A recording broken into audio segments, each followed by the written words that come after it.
Hey, what's up? Welcome back to The Wall Mindset. So in this one, I'll be taking a look at, is home ownership realistic for millennials? I'll leave a link to this one in the description. But my thoughts on this, millennials got a bad rap, and they got it rough with the whole job situation, with student debt, with all the crap that the world gives them. So when I was in my 20s, there's no way I could get a house either. It's impossible. It seemed like it's so hard. It's not even, how would I even get it? And for everyone I knew, it's the same thing. Who has their own house? And at some point, when everyone was ready and we went into it with like dual income, that was the only way we had a chance. And you had to go, find some deals out there, some fixers or stuff you had to, we weren't getting the nicest places. So, even back in the day to come up with a down payment, come on. Even if the place was $500,000 in San Francisco, which is cheap by today's standard, how would you come up with that 20%? Come up with like $100K. I did not have, I owed money. But no matter what situation you're in, if you really wanted to, there is a way. And that's either you find more ways to come up with the money, or get help, or you gotta go a little further. A study published by the Urban Institute was actually able to quantify a few key factors that they believe led to lower rates of home ownership. And the strongest factor they actually found was the fact that millennials are tending to delay their marriage. Dude. Yeah.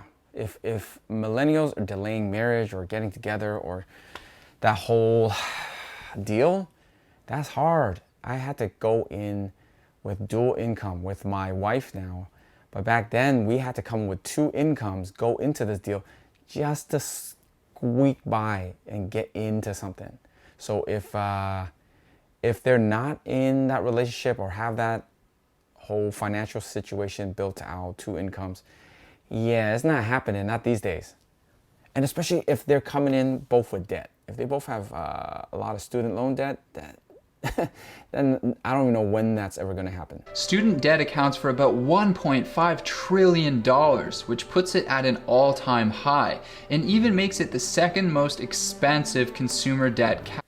Yeah, if you have a whole bunch of student loan debt, and then even if you got together with somebody, that's not going to help. You're going to be spending a while just to get rid of that debt. And if you both come in with debt, then it's not happening. And if you do want to find something, you got to get savvy now. You got to get real creative with coming up with ways to, maybe house hack. You got to house hack. Find a duplex, triplex, something, and house hack it. And then you're going to have to find a place that's a little further. And then still get your foot in the door.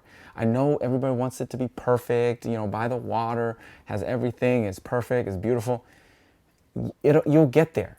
You'll get there, but you got to get your foot in the door, build equity, save up, invest, grow everything, and then start thinking about upgrading to the next place. I have to actually go a couple of duplexes. I'm on my third duplex, so now after that, then maybe I'll think about getting a fixer. They found that a really high percentage of millennials tend to favor living in major metro areas.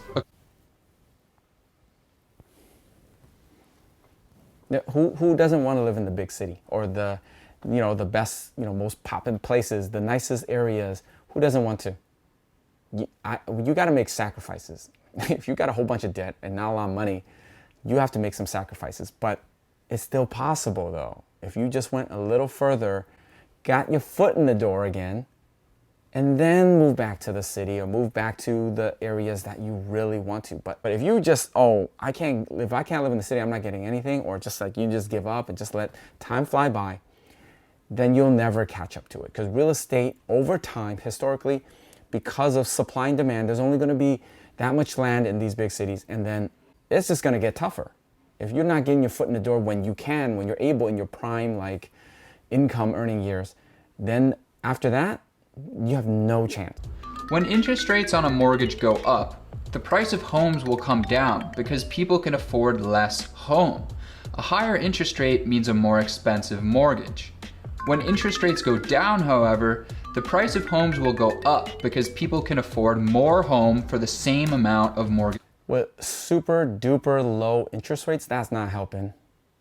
That's not helping at all, because now you got like battlegrounds out there trying to get a place and everybody's bidding it up. So even if you thought you had roughly what you needed for a down payment, you're out there either overpaying or just getting bid out, right? Like you just can't keep up. But I think that even if you're looking and you're in the game and you're just buying a home to live in, I really want to just question that. If you really thought about it, of course you want to be comfortable. I want to be comfortable. Like, yeah, why not? I want to live on the best street, on that mansion, on the hill. But do you really have the money for it? Even if you can afford the payment, I'm saying that at the end of the day, you really have to think about it. That just means you're dependent on your job. So if there was any problem with your job, or you got older, or you couldn't work, or got hurt, or you want to take any time, no, you can't take any time, because you're dependent on that job to make those payments. So I really want to question folks, can they really even afford it, right? Like how, if you're putting down a big percentage of your paycheck to pay for a place, just to get in the door. But compare that to 2017, when the average home price was $510,000 and income for the same age group was $49,000, which pushes the ratio to 10 to 1. It's hard. I want to say, emphasize that it's always been hard. It's always been hard, no matter what generation, where you've been, to come up with that money. Yes, it looks like 1976 would have been great, a great year to get in, right, for the income. But whatever it is now, you got to make the most of that. That's what I'm taking from this. You got to make the most of what you got and get creative. And it's just only going to get harder and harder and harder. So 20 years from now, they're going to make a video about how whatever income it is now, and then whatever the prices are, oh my God, I can't do anything. It's always going to be hard. I think that you just need to be creative. But I think if you don't come with two incomes and you want to be anywhere near a big city, it's tough. It's tough. Now you have to think really outside the box. If you really want to get in some, and you can't even, okay, forget even moving further, maybe invest freaking out of state. Maybe that's an option where you find duplex, triplex, and multifamily buildings, rent the whole thing out. It makes money, gives you extra cash. It helps you to save more, helps you to grow more, and then you get equity. You find more of these properties. You do something on the side, something. You got to do something on the side, and you have to be able to step outside the box and go for it. You cannot just be sitting here just sulking. That is hard. Are you sure that you want to own a home, at least right now? Oftentimes, people move through the stages of life unconsciously following the herd. They get a job, find a partner, get married, buy a home, and then have kids. And you don't want a home. You can't afford a home. You don't need a home. Unless you're like, you are doing really, really good. But otherwise, I think most people in their 20s coming out, they should be thinking about, yes, those experiences and enjoying themselves, and then saving, investing, and then thinking about ways to grow their money. And then eventually, maybe when they really know what they really want and they've grown such a big investment portfolio, then they can get what they really want and go for it. Then we're talking. Right now in the 20s trying to buy something, you're screwed, because, with housing, there's so much baggage. You got to fix everything.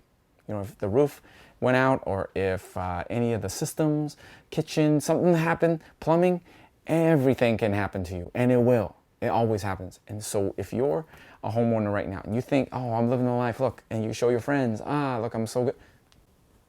Who gives a crap? Financially, you're screwed. You're not doing anything. If you just bought your home and you lived there 30 years, it's paid off. Oh, it's paid off. It's great. You still are stuck with a house, with property tax, with bills, with maintenance, things that you have to do all the time. And then where are you getting your money from? How are you paying for all this? Where's you're going to use your Social Security to pay for that? You think your 401k, hopefully you saved enough, your 401k balance is so big that you could cover all these bills? Because with property tax, that stuff just goes up, at least in San Francisco. That stuff just goes up. And they think that homeowners just like are loaded or something.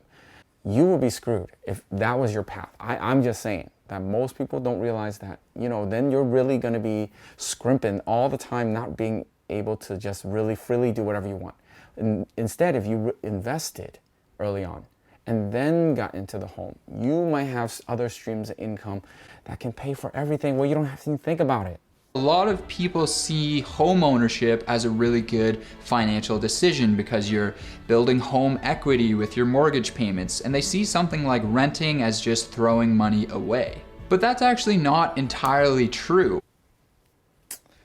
Buying your own home, at least for some people, it really helps, okay? It forces you to save, right? You have to make those payments. It forces you to make those payments every month. At the end of the 30 years, then you got it's paid off and you have this thing that's worth like, whoa, so much money. If you are not really disciplined, you really don't want to think about it, you have nothing, you know, planned with investments, you're not going to go out there and learn all this other stuff and do all of that, then maybe a home. Just get a home, get your foot in the door and pay it off is the best bet for you. If you're not going to do anything else, lock in a place and hopefully you save, at least putting your stuff in a 401k. Hopefully Social Security is still around. I personally build wealth at a rapid rate by renting. That's because I invest the money I save by renting instead of having to pay for a mortgage and all the other costs associated with owning a home. And this money that I invest will actually grow to be worth more than a home would probably. So home.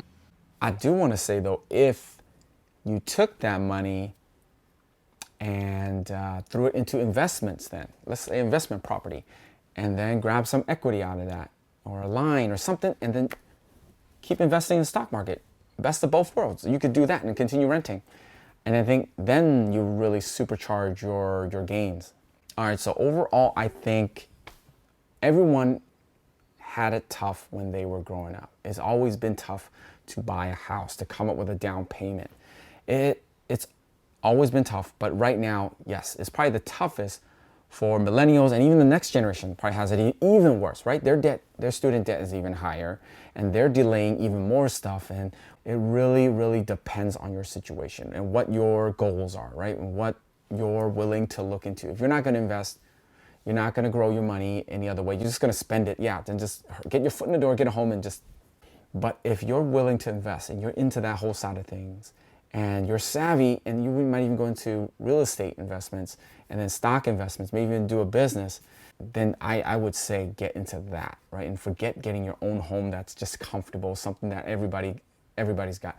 I'd rather put myself in a really good financial position and then still live well, right? I'm not telling you to live like crap, but you can still live well, but be really smart with your money. So that's what I think about this one. Let me know your thoughts on it. What do you think?